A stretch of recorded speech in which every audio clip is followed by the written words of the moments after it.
Rekan-rekan, ada 3 hal yang menentukan pertumbuhan iman seseorang. Atau kita sering berkata pertumbuhan rohani seseorang. Kita sering melihat anak-anak Tuhan datang ke gereja tiap minggu, ikut persekutuan, tetapi dia tidak bertumbuh. Lalu ada yang bertanya, padahal dia mendengar firman yang sama. Kenapa yang lain bertumbuh? Kenapa yang lain berubah? Tapi dia sendiri tidak berubah. Ada 3 hal yang menentukan pertumbuhan iman seseorang. Yang pertama adalah benih, yaitu firman itu sendiri. Yang kedua adalah tanah, yaitu hati kita. Dan yang ketiga adalah lingkungan, environment kita. Yang pertama mari kita bahas. Yang pertama adalah benih. Apa yang kamu dengar? Mungkin kamu pernah mendengar bahwa right believing will produce right living. Kalau kamu mendengarkan yang baik, maka yang baiklah yang terjadi dalam hidupmu. Injil itu disebut dengan kabar baik. Atau dalam bahasa aslinya disebutnya Evangelion.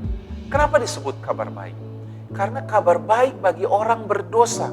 Orang berdosa ketika mendengarkan Injil merasa dikasihi. Orang sakit ketika mendengarkan kabar Injil bukan malah didakwa karena ada penyakit turunan, kutuk turunan, karena kamu belum memberikan persembahan dan sebagainya dan sebagainya. Tidak. Apa yang dilakukan Tuhan Yesus ketika berbicara kepada orang sakit? Dia tidak pernah menanyakan apakah ada dosanya. Tuhan Yesus hanya mencari adakah iman di antara mereka. Dengarkanlah Injil yang benar, yang tidak mendakwa. Injil yang benar, kamu akan merasakan kamu dikasihi. Kalau kamu mendengarkan Injil yang benar, setelah kamu merasa dikasihi, kamu menjadi percaya. Timbul iman, dikatakan firman Tuhan. Lalu yang ketiga, kalau kamu mendengarkan Injil yang benar, kamu jadi punya harapan. Yang tadinya letih, lesu, dan berbeban berat, kamu sekarang punya harapan akan masa depan yang baik. Yang sakit akan punya harapan pasti sembuh. Yang kekurangan akan berkata, aku kaya. Yang lemah berkata, aku kuat. Kalau kamu mendengarkan Injil yang benar, kamu akan merasa dikasihi. Kamu akan timbul iman. Dan yang ketiga, kamu akan punya harapan yang baik akan masa depan. Itu yang pertama, tentang benih atau mendengarkan firman Tuhan. Yang kedua, tentang tanah. Benih yang baik ditaburkan ke tanah yang tidak baik, tidak ada gunanya. Matius 13 menggambarkan hal ini. Ketika benih itu, yaitu firman Tuhan, ditaburkan ke tanah yang pinggir jalan, seperti orang yang dengar firman Tuhan, tapi tidak mengerti.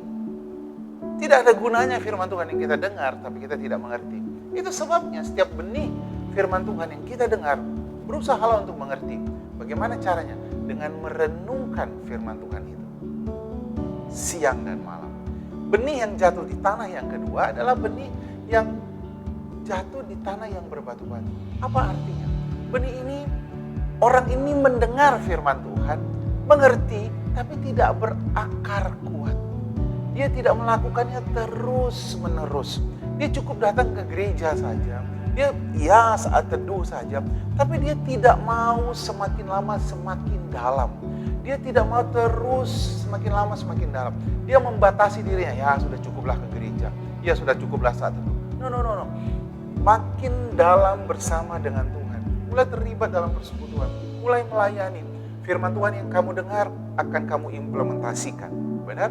Lalu yang ketiga, firman Tuhan yang kamu dengar, orang ini dengar, lalu dia mengerti, dia berakar, tapi dia mati. Karena apa? Lingkungannya, environment-nya merusak dia. Ada tumbuh semak belukar yang menghimpit dia. Seringkali anak-anak Tuhan tidak mengerti lingkungan sangat menentukan pertumbuhan kita. Teman-temanmu, siapa teman-temanmu, siapa orang-orang yang paling dekat dengan kamu akan menentukan kamu. Karena apa? Makanya firman Tuhan katakan Amsal 4, jagalah hatimu dengan segala kewaspadaan, karena dari sanalah terpancar kehidupan.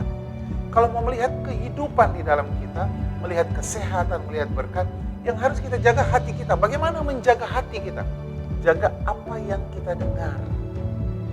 Penting sekali kamu mendengar yang baik firman Tuhan. Anak-anak Tuhan, gak mungkin kamu mendengarkan sinetron, lagu-lagu yang buruk, film yang jahat, film yang horor yang menakutkan dan sebagainya.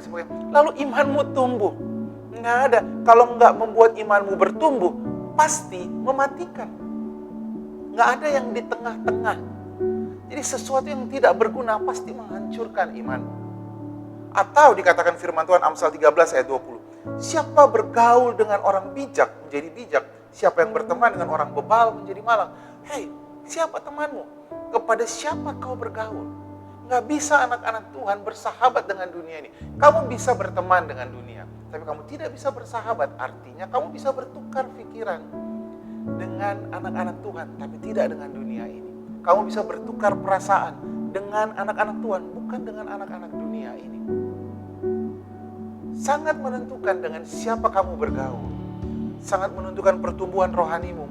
Apa yang kamu lihat dan apa yang kamu dengar. Karena Matius 6 ayat 22 firman Tuhan katakan, mata adalah pelita tubuh. Jika matamu baik, teranglah seluruh tubuh.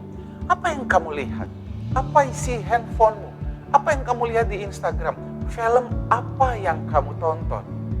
Lagu apa yang kamu dengar?